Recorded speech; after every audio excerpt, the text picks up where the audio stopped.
Hello friends, welcome to my channel once again. This is Life Beyond Borders with Waiver. As you know, on this channel we share with you study abroad and scholarship opportunities all around the world. So if you are new on this channel, make sure you are subscribed and you click the notification button so that you can get access to all our content. Alright, today I am actually with my laptop because I want to show you how to write an application fee waiver request.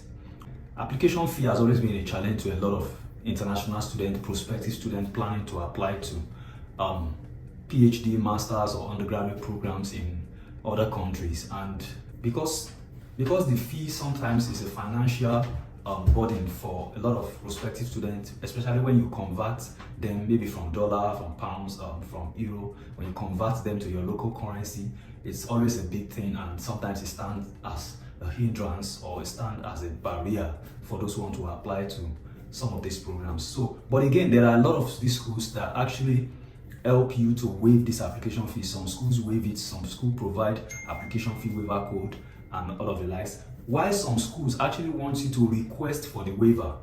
So it just makes sense, like if you come to their website, for instance, let's take Cornell University for instance, there is a $105 application fee that you are required to pay before you can submit your application to the school. Now, if you scroll down, also you will discover that apart from the fact that they have the application fee, you can also request for application fee waiver. All right, so there is an application fee and then there is a waiver that you can apply for. So it makes sense that, okay, we have an application fee of $105 for instance, but if you think that your financial situation will not allow you to be able to pay for the application fee, you can request for a waiver and then the application fee will be waived for you. In other words, you'll be able to submit your application without paying the fee. But most times, or a lot of times, some of the schools doesn't just give the waiver. They want you to apply, they want you to write to them, they want you to prove to them that you are truly unable to pay the fee, maybe by writing a letter or sending a document that shows your financial situation. And that's what I want to address in this video. In this video, I want to show you how to write a very good, a compelling and a suitable application fee waiver request. And I have a sample here that I'm going to share with you. Still on the same school, if you scroll down, you will see that it is written here that if you want to apply for a financial hardship waiver, application fee waiver, you will need to provide a brief but well-reasoned explanation of how the application fee presents a financial hardship for you. So, in other words, you are not just going to be given the waiver automatically.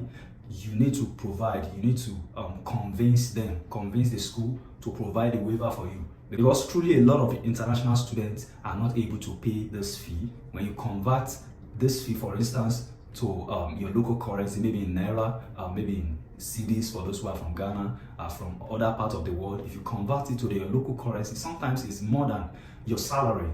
For some people it's more than their salary, for some people it's even more than their 2 months salary. For some people that are not even employed, they find it difficult to pay. Let's assume you are now applying to 3 to 5 schools or 2 to 3 schools and you are required to pay like $100 each for this school. You can imagine the weight that is going to be for you. So schools like this, they provide application fee waiver, but it is not automatic. So you need to apply and write a compelling statement or letter to request. And when you are able to write something that is justifiable, they are actually going to waive the application fee for you. I have a sample letter here and I'm not going to share it on the screen, neither will I share the document, but I'm going to read it to you and also discuss it with you so that you can use that idea, you can use this knowledge to write your own. The reason is because I want to avoid everyone using the same sample, everyone using the same content. So if I put the link to this letter, I know almost everyone watching this video is going to download it, and that's going to amount to everyone using the same content, which is going to bring a red flag to your application. When everybody is using the same sample, that means it's not real, right? So if I'm able to read this and discuss this with you, you can have that idea of how to present your own case, and you can write your own application fee waiver request letter with that information. All right. So first thing first, what you actually want to show in your letter is that you want to prove financial hardship. You want to prove that the application fee for some people's case and a lot of people's case is far more than your monthly income. It's far more than your monthly income. In fact, for some people, it's more than 3 months' income. For me, at the time that I was applying to school, the application fee of some of the schools were more than my 3 months' salary. So you can imagine if I want to feed myself, feed my family, or have 1 or 2 other responsibilities, and still want to pay an application fee, you see that is actually going to be a very huge burden on me. So I had to also apply to schools that are able to waive the application fee, especially by request. So you can start the letter with a subject that says application fee waiver appeal due to financial hardship, or you can say application fee waiver request. All right, so you can use any subject, application fee waiver request letter, or letter to apply for application fee waiver, right, due to financial hardship. Okay, so you want to give a compelling subject. So it now depends on the mode in which you are to submit the letter. For some people, you need to just put those statements inside within the application itself. For some, there is a particular email of maybe a professor or a graduate coordinator or an official person that you need to send the letter to. So whichever form it may come in, if it will need you to write an email subject or the letter subject, this is a suggestion of the kind of subjects that you can use, right? So then you can say, dear admission committee, or dear graduate coordinator, or whoever you are to write to, because some schools will request you to write to your program coordinator in your department. Some schools will have a certain or specific email or person you should direct that letter to. So you want to say, dear so person. You may not mention the name if you don't know the name of the person. You can just say, dear program coordinator, or dear admissions committee, right? And then that's your greeting.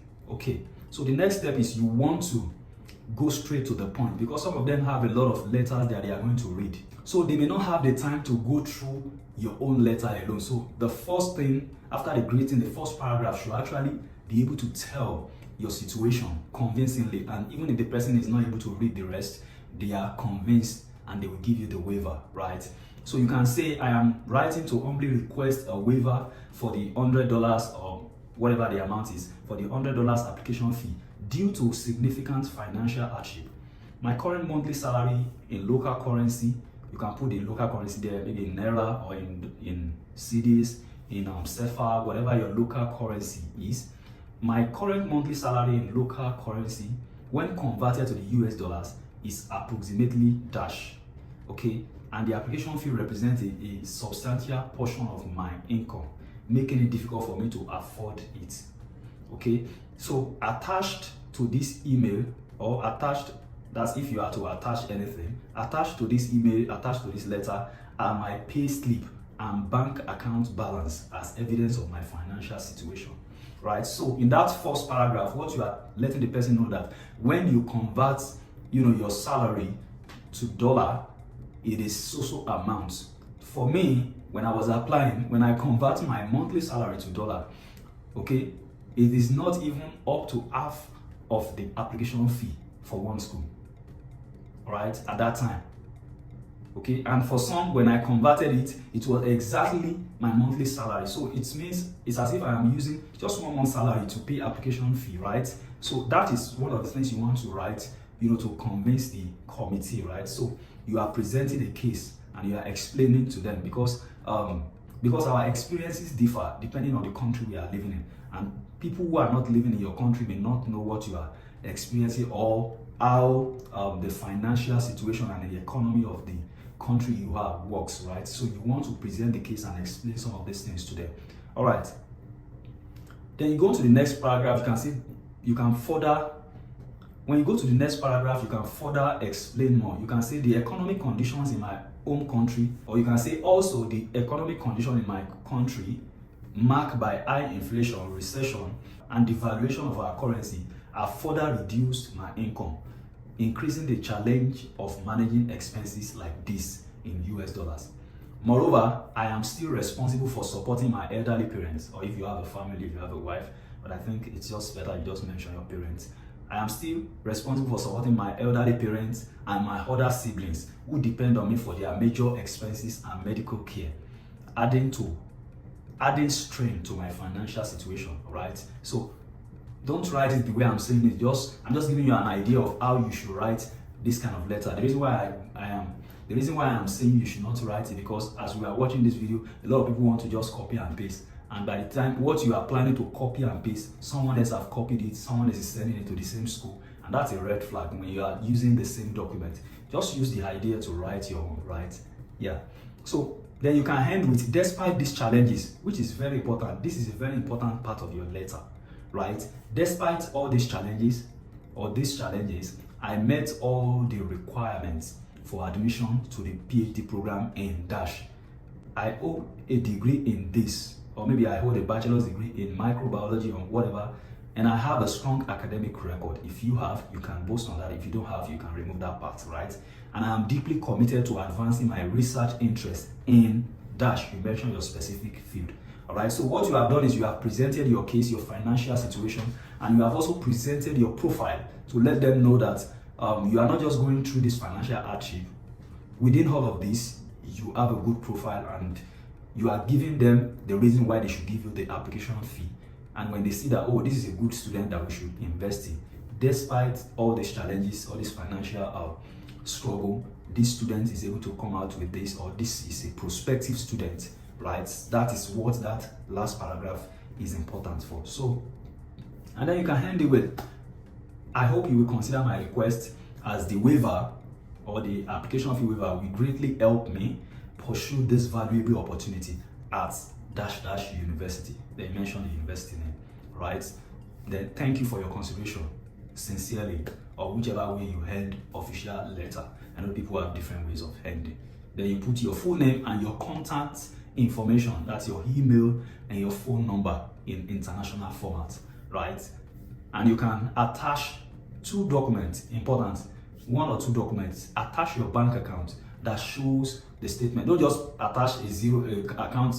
I am not saying you should empty your account. I mean, that does not even make sense. But at least let them see the fund in your account and be able to relate it to the experience you are facing now. All right, because your bank account is going to show the money, how money enter into your account, right? Even if it's your salary, you receive your salary every month, they'll be able to see, oh, this is this person's salary, and then they will convert it to dollar, and they'll be able to see that what you are saying is actually correct. And then you can attach your pay slip. If you work in a company or in an organization where they give you pay slip, you can attach that to it. But if you don't have pay slip, attach your bank statements. That's a very significant document to show your financial struggle.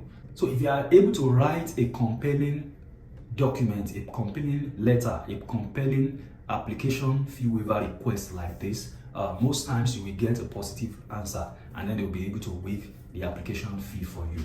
So guys, go ahead and start applying to those schools. Any school that requests you to write a letter before you can have your application fee waived, this is a very vital information. Make use of it and start applying to these schools. Remember also that if you have the opportunity, apply to schools that have application too. If you need to pay application fee, if you are able to, because some of those schools are less competitive compared to schools that have application fee waiver. One other thing you should remember is when a school have application fee waiver and they are asking to write a letter like this, they may be screening people out. So that's why you want to give your best, put your best to that letter, and make sure that you are part of those that will be selected.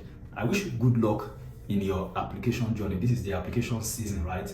If you have enjoyed this video has been beneficial to you, please don't be selfish. Share it with others. Click the like button, because by doing that, YouTube is going to recommend it to other people also that need it, right? And make sure you are subscribed to this channel. Till I come your way again, I remain Olubega. Stay blessed.